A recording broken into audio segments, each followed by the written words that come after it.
আলম ভাই, আমরা যে একেবারে যে বিষয়টা নিয়ে আলোচনা করছি, একটা বিষয় খেয়াল করবেন যে জুলাই যে একটা চেতনা বলি শব্দটা, যে জুলাইকে ধারণ করার ক্ষেত্রে কেন জানি মনে হচ্ছে যে এটা যত কথা বলেন যে সবাই ধারণ করছে যে জুলাইয়ের পুরো বেনিফিটটা একটা রাজনৈতিক দলের দিকে যাচ্ছে, এবং সেটা বিএনপিও কিন্তু অভিযোগ করছে এরকম যে এনসিপিকে দিয়ে সরকার এবং জামাত ইসলামী সবাই এক লাইনে চলে গেছে। গতকালকে আমার শোতে একজন অভিযোগ করেছে যে সরকার, এনসিপি, জামাত ইসলাম সব এক লাইনে চলে গেছে, জুলাইকে তারা ধারণ করতে যাচ্ছে, আমাদেরকে সেখান থেকে বের করে দেওয়ার চেষ্টা হচ্ছে।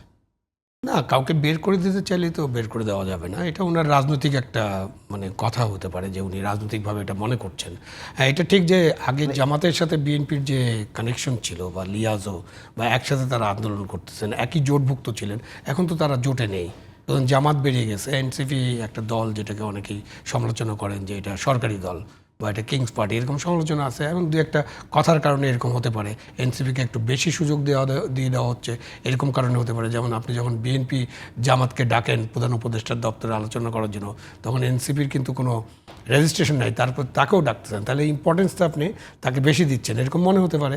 অথবা ডক্টর ইউনূস যখন ড্যাভোসে বললেন যে ছাত্রদের একটা দল করা উচিত, তখন কেউ কেউ ভাবতে পারে তাহলে ডক্টর ইউনূস কি এই দলটা করার ব্যাপারে তার কিছু উস্কানি আছে কিনা, যেটা আজাদ আরও ভালো বলতে পারবেন, বা তিনি চাইছেন কিনা এরকম একটা দল। আমি এই জিনিসটা আজাদ ভাই, আমি এই জিনিসটা আমার মনে হয় একটু শেষ করি।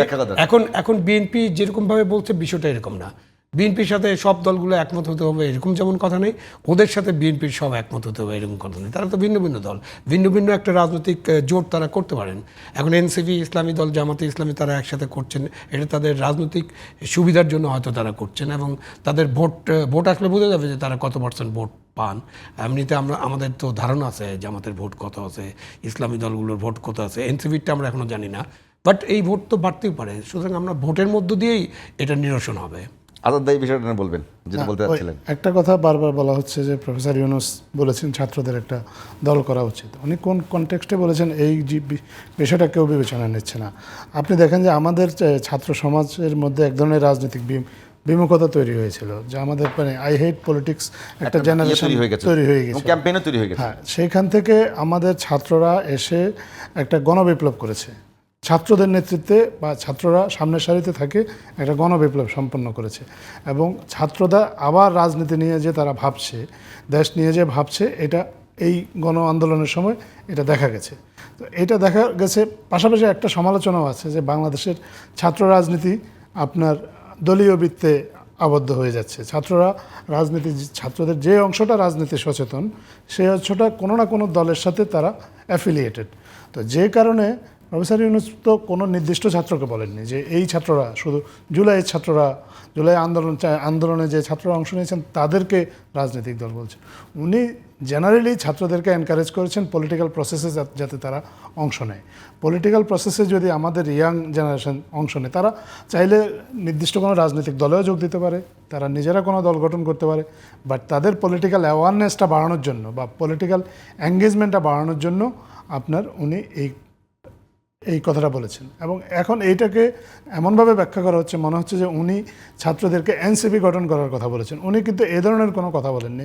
উনি বাংলাদেশের প্রত্যেকটা ছাত্রকে রাজনৈতিকভাবে সচেতন হওয়ার আহ্বান জানিয়েছেন। প্রয়োজনে তাদেরকে বলেছেন যে তারা যদি কোনো দলীয় রাজনীতিতে সম্পৃক্ত না হতে চায়, তাহলে তারা নিজেরা দল গঠন করে তারা তাদের নিজেদের রাজনৈতিক যে চিন্তা চেতনা সেটা মানুষের সামনে তুলে ধরুক, মানুষের কাছে যাক, তারা তাদের রাজনৈতিক চিন্তা চেতনা বাস্তবায়ন করুক। আপনি যদি একটা ছাত্র সমাজকে রাজনীতি বিমুখ করে তোলেন, তাহলে যে কি সংকট তৈরি হতে পারে সেটা তো আমরা জুলাই পূর্ববর্তী সময়ে দেখেছি। তরুণরা ইয়াং সারা পৃথিবীতে, আমরা যখন এই বিভিন্ন দেশে আমি প্রফেসর ইউনূস যখন গিয়েছি, সেখানেও কিন্তু বলা হয়েছে যে ইয়াংদেরকে পলিটিক্যাল এঙ্গেজমেন্ট বাড়াতে হবে, ইয়াংদেরকে পলিটিক্যাল প্রসেসের মধ্যে যুক্ত হতে হবে, তাহলেই মাত্র দেশের লিডারশিপ যে ভ্যাকুয়ামটা আছে সেইটা পূরণ হবে। আপনার দেশের ফিউচারে দেশে যে পলিটিক্যাল যে কালচার যেটা আমরা এক্সপেক্ট করতেছি যে ইমপ্রুভ করবে, সেটা সম্ভব হবে। ইয়াংদেরকে পলিটিক্যাল প্রসেসে যুক্ত হওয়ার আহ্বান জানানো আর ছাত্রদেরকে কোনো একটা নির্দিষ্ট গ্রুপ অফ স্টুডেন্টকে রাজনীতিক একটা দল গঠন করার কথা বলা দুটো ভিন্ন জিনিস। প্রফেসর ইউনূস ছাত্রদেরকে বলেছেন পলিটিক্যাল প্রসেসে অংশ নিতে, তারা যদি কোনো পলিটিক্যাল পার্টির সাথে যুক্ত না হতে চায়, তারা নিজেরা রাজনৈতিক দল গঠন করে হলেও যাতে পলিটিক্যাল প্রসেসে তারা জড়িত থাকে, এইটাকে ইতিবাচকভাবে না দেখে এটার মধ্যেও কেউ কেউ পক্ষপাতিত্বের একটা গন্ধ খুঁজছে, যেটা আমি মনে করি যে এটা একেবারেই যে অনেক কটা জায়গা থেকে অভিযোগ আসছে যে সরকার কোনো কারণে জামাত এনসিপি এদের দিকে ঝুঁকে গেছে। এটাকে সাংবাদিক আজাদ ভাইয়ের কাছে প্রশ্ন হচ্ছে, এটার রিজনটা কি? সরকার আসলে প্রত্যেককেই সমানভাবে দেখে। কোনো বিশেষ রাজনৈতিক দলের প্রতি সরকারের কোনো অনুরাগ নাই, রাগও নাই, এখন যারা এই মুহূর্তে ক্রিয়াশীল রাজনৈতিক দল বাংলাদেশে আছে। এবং আপনি দেখবেন যে এনসিপি তো অনেক দাবি দেওয়া নিয়ে আপনার বা মাঠে ছিল, সব দাবি কি পূরণ হয়েছে তাদের? তারা তো রাষ্ট্রপতির পদত্যাগ চেয়েছিল, এনসিপি তখনও গঠিত হয়নি, কিন্তু এখন দাবি আছে তাদের। তারা তো আপনার নির্বাচন কমিশনারের পদত্যাগ চেয়েছিল। এরকম তাদেরও তো অনেক দাবি দেওয়া ছিল যেগুলো পূরণ হয়নি বা যেগুলো পূরণ করা সম্ভব হয়নি সরকারের পক্ষে। সব রাজনৈতিক দলেরই কিছু নির্দিষ্ট দাবি দেওয়া থাকে, সবাই সরকারের কাছে গিয়েছে, সবাই তার মতামত ব্যক্ত করেছে, সরকার সবার কথাই শুনেছে। এখন সরকার আপনার কাছে মনে হতে পারে যেহেতু ছাত্ররা নতুন রাজনৈতিক দল হিসেবে এবং তারা একটা গণ অভ্যুত্থানের নেতৃত্ব দিয়েছে, স্বাভাবিক কারণেই গণ অভ্যুত্থানের নেতৃত্ব দেওয়ার কারণে সরকার প্রধানের সাথে তাদের যোগাযোগটা একটু নিবিড় ছিল নতুন।